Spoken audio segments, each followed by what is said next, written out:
Hello, punters. Thanks for joining us. We've got an absolutely huge game of football coming up in a couple of days as the All Whites try to qualify for the 2022 FIFA World Cup in Qatar.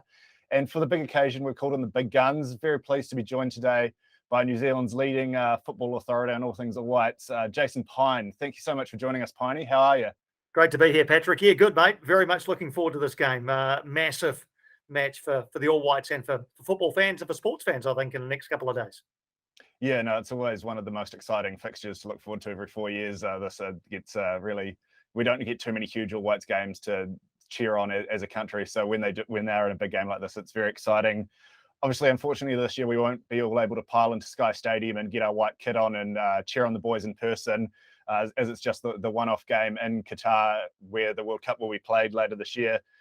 You'd have to say that this is a good thing for the All Whites as a whole, right, in terms of trying to qualify for the World Cup, not having to go over to Costa Rica and anything like that. Absolutely. I think a one-off game suits New Zealand way more than it suits Costa Rica. And I think if New Zealand had to go into a hotbed of San Jose and Costa Rica and try and get something out of a game there, even though there would be the home leg to look forward to, and we know obviously what Bahrain was like back in 2009. You think to Mexico 4 years after that, and impossible to pull back a 5-1 deficit at home once we got home from the first leg, and Lima 4 years ago.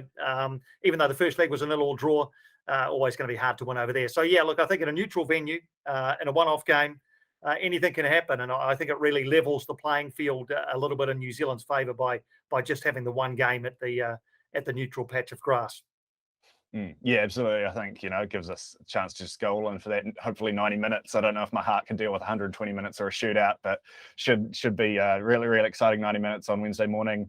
Well, I think we agree that, it's a good thing for New Zealand that that it's just going to be the one-off game. The bookies might not agree. They've got the All Whites currently 350 to qualify out of this game, giving them about just under a 30% chance compared to Costa Rica. Do you think that's a fair number to maybe put on it, or would you give the All Whites a better shot than that? Yeah, I mean, whenever I was being asked this question over the last little while, and it's been often, it seems to be all I've been talking about in the last month or so is this game. I've kind of had it at around a 30-70, so that, I guess, matches up with what your bookies are saying. You look at the FIFA rankings, and it's only one measure, but Costa Rica are 31st in the world, New Zealand are 101st, so there's certainly a gulf there. I mean, the FIFA rankings can be a bit false, and I think once you get up above 50 or 60, you can kind of throw a blanket over a whole bunch of teams. But yeah, look, Costa Rica are a very good football side. Yes, New Zealand are as well, and I think the 350 is pretty good value in a one-off game where a moment of magic might decide things. All it needs is a Libby Kakachi cross onto the head of Chris Wood, and he nods it in for 1-0, and off we go to Qatar with with 5 million fans following. But yeah, it'll be tough, and I think Costa Rica are rightly favourites for the game. That doesn't mean, of course, that New Zealand won't be able to spring a surprise. Absolutely. That just got my heart racing there, talking about the cross onto the head of Chris Wood, like Leo Burdos to Roy Fallon 8 years ago. So fingers crossed we get to see something like that again. We've already seen the All Whites in action twice this sort of international window. Don't know how much of the friendly against Oman you were able to see this morning as it was behind closed doors, but obviously the game against Peru and Spain earlier in the week. They sort of went with that 3-4-3 formation against Peru in the first game. Do you think that's what we can expect to see when the boys run out against Costa Rica in the big one?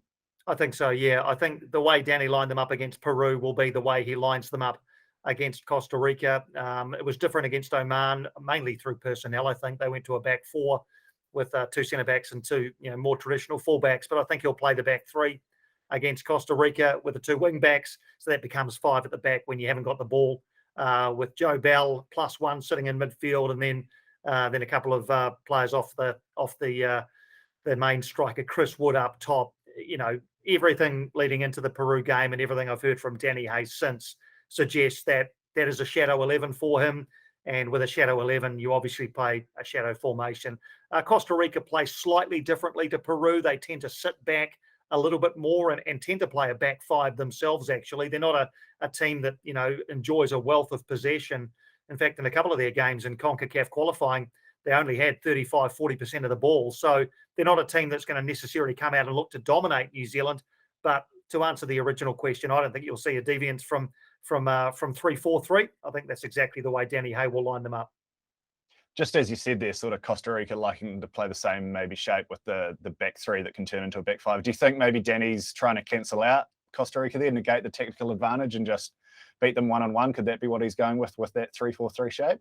Yeah, potentially, yeah. And I guess in a 3-4-3, in terms of your attack, your fullbacks or your wing backs become very, very important. And in Libby Kakachi, we know what a powerful weapon New Zealand has up and down their left. You know, you don't get quite as much out of a Nico Kerwin or a Tim Payne over on the right-hand side, depending on which way he goes there. But with Libby, particularly late in games, and we used to enjoy watching him do it for the Wellington Phoenix, he has got such an engine that he can just bomb down that left-hand side and hopefully link up with the likes of Wood, or it might be a Matt Garbett, or even a Marco Rojas Costa Barbarouses later in the game down that left-hand side and really look to create things. So as far as Peru coming back the other way is concerned, once again, it's a slightly different formation. They tend to play, as I say, the five at the back, four in midfield, and just a lone striker. So when you've got three at the back, three centre-backs, only one of those players is needed to pick up the sole striker. So it's, what do the other centre backs do? Do they get pulled out of position to do the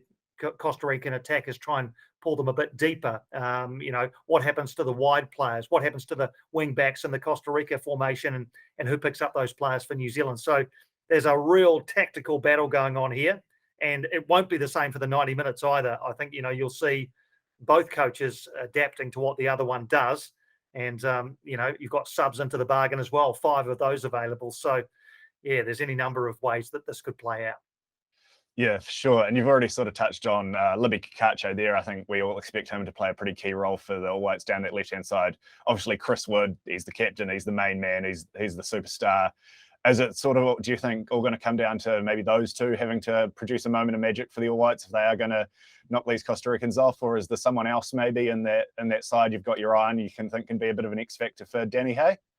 Well, Chris Wood appears as the most obvious source of goals, doesn't he? Our leading goal scorer of all time. And you gravitate towards him, obviously, when you're thinking about scoring goals. But, Costa Rica will know that as well. So they're likely to keep him fairly firmly shackled. And maybe, he won't get more than 1 or 2 half chances to score that goal. So then you do start to look elsewhere.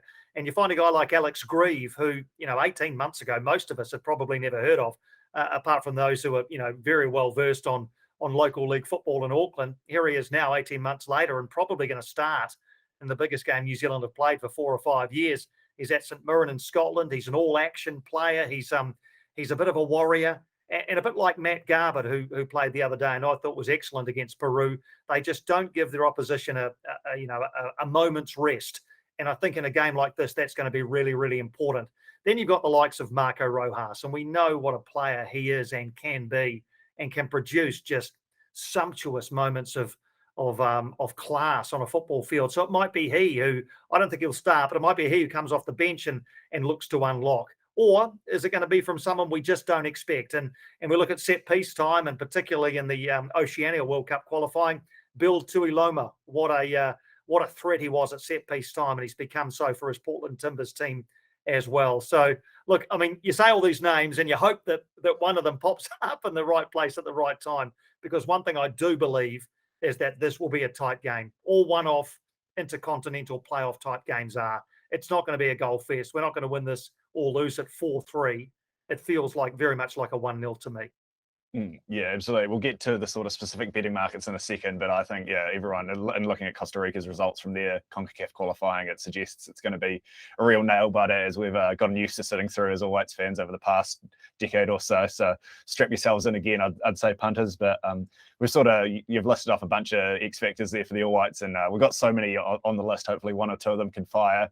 But if you're looking over to the opposition on Wednesday morning, Costa Rica, probably not a huge amount of household names for your average football fan. Obviously, Keylor Navas and goals, sort of their big man. But then Premier League fans from the middle of last decade might remember the likes of Joel Campbell, Brian Oviedo, and Brian Ruiz, their captain. Who do you think Danny Hale have circled as the guys he needs to keep the shackles on in that Costa Rican lineup? Yeah, Campbell's your man, I think. He's been the one who's been playing in that sole striker role, although he is also, often used as a winger in the system. So it might be that, another player slots into that point of the arrow for Costa Rica. But Joel Campbell seems to be the one to me who is most likely. As you say, he's had, a high amount of experience around some pretty good leagues and has, scored goals regularly for his country.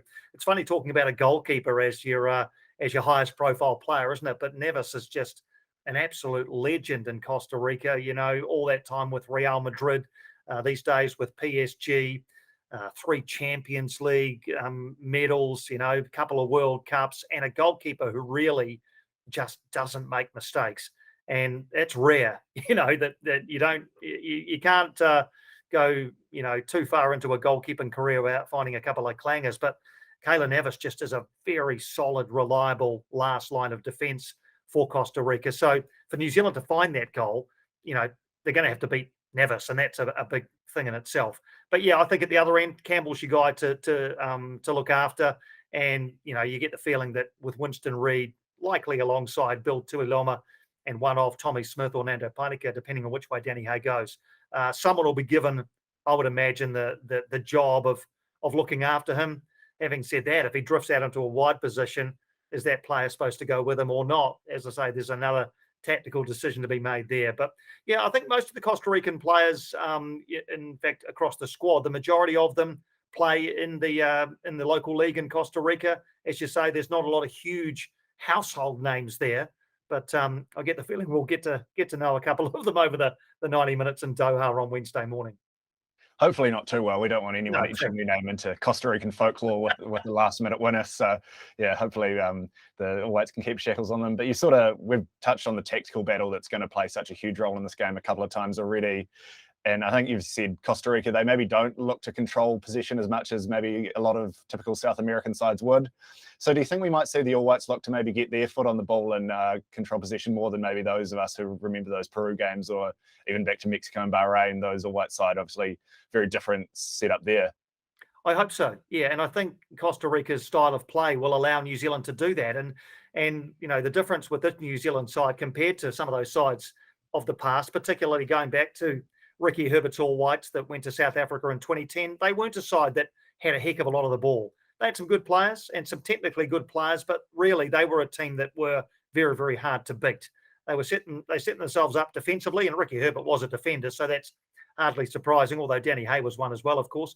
But they were just very hard to beat and marshalled by Ryan Nelson with the likes of, Winston Reid and Tommy Smith, Ivan Visilic in that team as well, Simon Elliott, and then the big guys up front, Fallon Killen and Shane Smeltz as well. They were just a physically imposing side. This side's different than the New Zealand side, and I think they enjoy playing with the football. And you look at guys like Marko Stamanic, for example. I mean, technically as good a player as we've had come through our ranks in the last little while. I mean, unfortunately, Ryan Thomas and Sarpreet Singh are not there, because I think if they were, you would see even more of that possession-based football. But, guys like Matt Garbett and Joe Bell and Libby Kakachi and the likes of Grieve and even Chris Wood, these guys enjoy playing football with the football. And I think probably any player on the planet does. And if you're allowed to do that, and if the other team gives you the opportunity to do so, then I hope that's what we'll see from Danny Hay's side. I don't think we're going to see a lot of long ball. You might get the odd ball,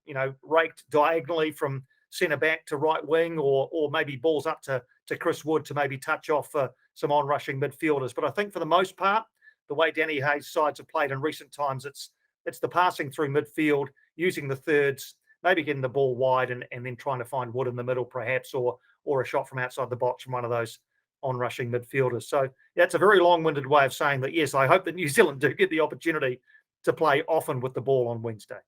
No, that was awesome. And like you say, it is great to see New Zealand producing these really talented young footballers now, because a lot of them have got definitely their best years ahead of them. So hopefully we can see some great moments from them in a Whites jersey in the next 6 months and 6 years. So lots to look forward to there.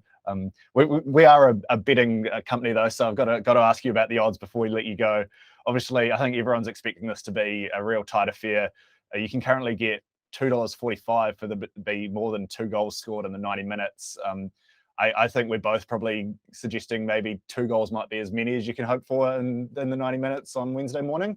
I think so, yeah. I think so. I mean, the game, it just seems to have 1-0 written all over it, Patrick. I just can't see that it's going to be a goal fest. But then if a team scores, then the other team obviously has to push hard, because they know that, their World Cup life is on the line. So, a 1-1 draw, might be a a result that you look at and you say, you know what, that could be the 90-minute score. But yeah, I don't I don't think I could see myself chucking any wedge on more than 2 goals in the 90 minutes. Of course, as we all know, we could be proven wrong, and one of the two teams might come out and go bang bang, and all of a sudden we're talking about a different scenario. But for me, this is a game that's decided on a moment of magic, or God forbid an error, and might just be one of those 1-0 situations. So yeah, I think I'd be looking unders in terms of goals in the 90 minutes if it was me putting something on it.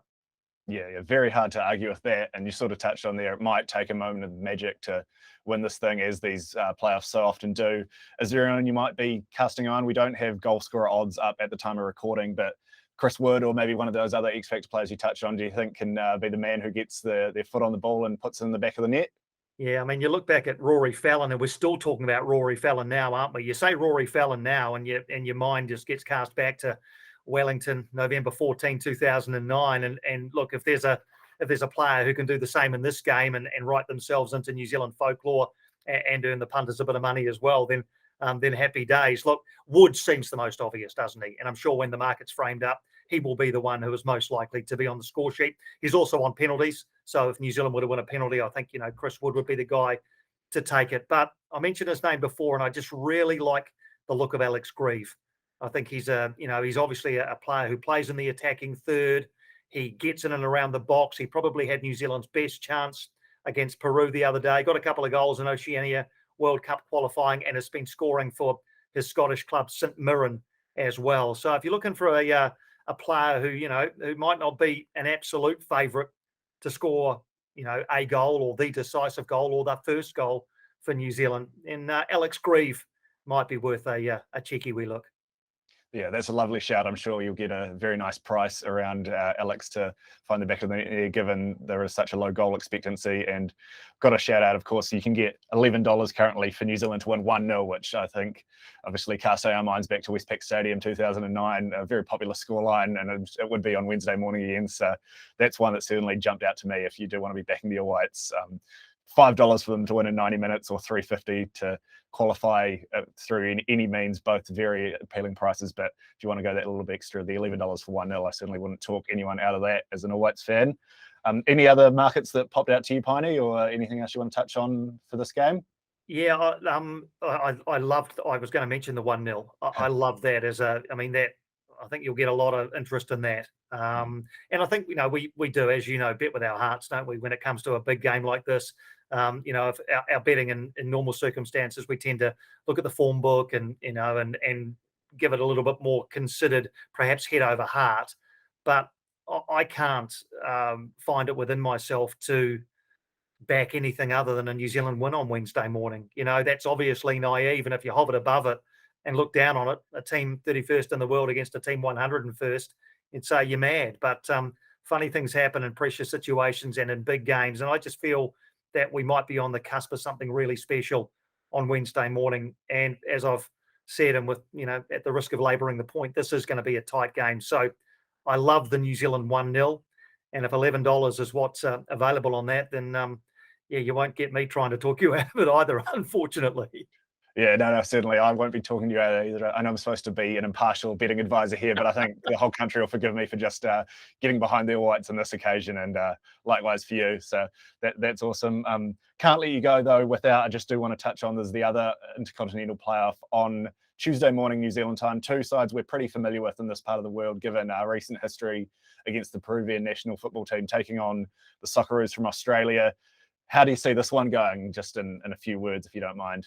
Yeah, I'd love to see Australia win, but I can't see it. I watched them play the other day against the United Arab Emirates in the Asian qualifier for this intercontinental playoff, and I thought they were outplayed for large periods. They were pretty bereft of ideas in the first half, but got their goals and got through. I watched Peru, obviously, against New Zealand the other day, and that wasn't even their best side, and they looked very, very good to me. There's a lot of dissatisfaction in Australian football at the moment, and they've made every World Cup since 2006. I just wonder whether this is the one they don't make. So for me, Peru won this one. They take the 31st spot at the World Cup, and then we wait to see whether it's Costa Rica or New Zealand who takes the 32nd 24 hours later. Yeah, I'm certainly on the same page with you there. I thought draw at halftime, Peru full time at 4:50 might be a nice little option. Then we know Graham Arnold's not going to come out guns a blazing with his Socceroos side, so maybe Peru take a little bit while to get into the game. But once they do, I think they should have too much firepower up front for the Socceroos. Thank you so much for that's been awesome insight you provided for all the punters there. Lots to take away as we get fired up for Wednesday morning. Where should the punters be following you to get all the inside info as we close in on kickoff ahead of the game, Piney? Just on socials, at Piney NZ is where you'll find me. I don't do much else other than talk about football on there. So if you're expecting anything about climate change or how to achieve world peace, you won't find it, but you might get the odd football tip. Yeah, at Piney NZ. That's awesome. That's football tips are certainly what we're all here for. So I'm sure you'll be providing plenty of insight there. Thanks so much for joining us. Really appreciate everything you provided there. Enjoy the game. Hopefully we'll be talking to you again shortly, previewing maybe an All Whites clash with Spain or Germany in a few months' time. So fingers crossed we get to do that. And yeah, enjoy the game and all the best. Cheers for joining us, Piney. Yeah, great pleasure, Patrick. Thank you very much, mate. Cheers.